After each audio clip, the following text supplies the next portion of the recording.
अस्सलाम वालेकुम, मेरा नाम डॉक्टर सोफिया महबाज है। आज मैं आई हूँ RCUG कांग्रेस 2024 में ओमान में, और आज इस कांग्रेस में गायनी ऑफ से रिलेटेड लेटेस्ट अपडेट्स का हमने नॉलेज लिया, और इसमें से एक टॉपिक मैं आज आपके साथ शेयर करूँगी। आज हमने एक टॉक सुनी एंडोमेट्रियोसिस के बारे में, यानी कि उन खवातीन के बारे में जिनको मवाद वाली थैलियाँ या चॉकलेट सिस्ट का प्रॉब्लम होता है।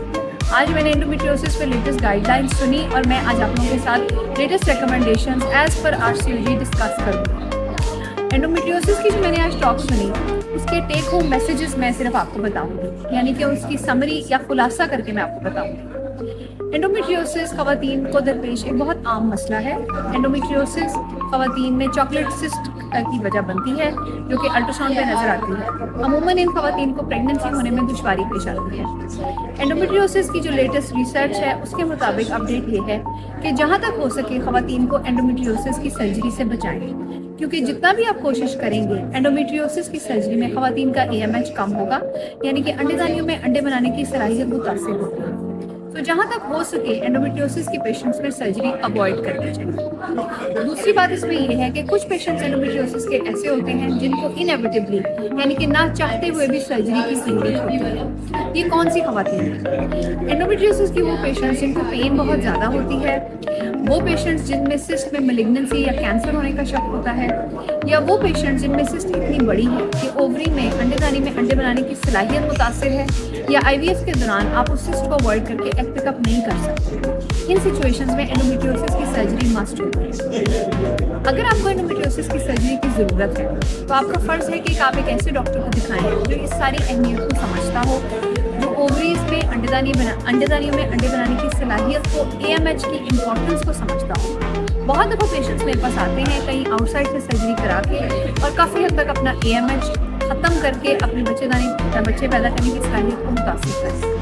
तो अगर आपको एंडोमेट्रियोसिस की सर्जरी की ज़रूरत है इन वजूहात की वजह से जो मैंने आपको भी बताई, तो आपका फ़र्ज़ है कि एक फर्टिलिटी स्पेशलिस्ट से ये सर्जरी कराएं, जो बहुत ही ध्यान से सिस्ट को रिमूव करे और ओवरीज को डैमेज ना करे।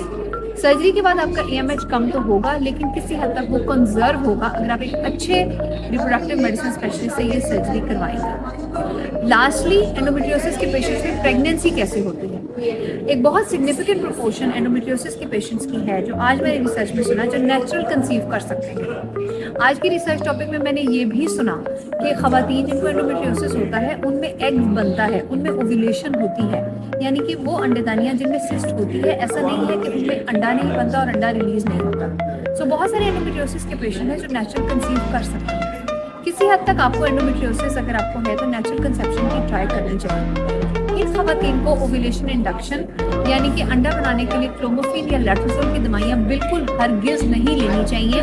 मैक्सिमम इनको अवॉइड करना चाहिए, क्योंकि इनसे सिस्ट दोबारा बनने का खतरा होता है। एंडोमेट्रियोसिस के पेशेंट्स में IUI का भी कोई खास रोल नहीं है। इन खवातीन को IUI नहीं कराना चाहिए।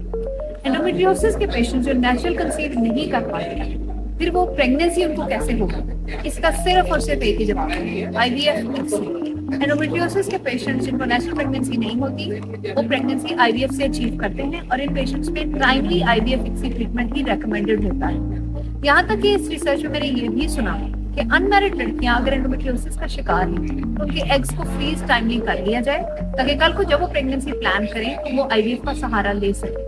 तो एंडोमेट्रियोसिस के पेशेंट्स मेडिसिन और IUI के बजाय IVF करवाना ही पड़ेगा उनको, अगर उनको नेचुरल प्रेगनेंसी नहीं होती। अगर आपको मेरी ये वीडियो पसंद आई है, मेरी वीडियो को लाइक करें, मेरी वीडियो पर कमेंट करें, और मेरी वीडियो को शेयर करें। अगर आप चाहते हैं कि मैं किसी स्पेसिफिक टॉपिक पर वीडियो बनाऊं, तो वो भी आप कमेंट्स में लिखिएगा। Thank you.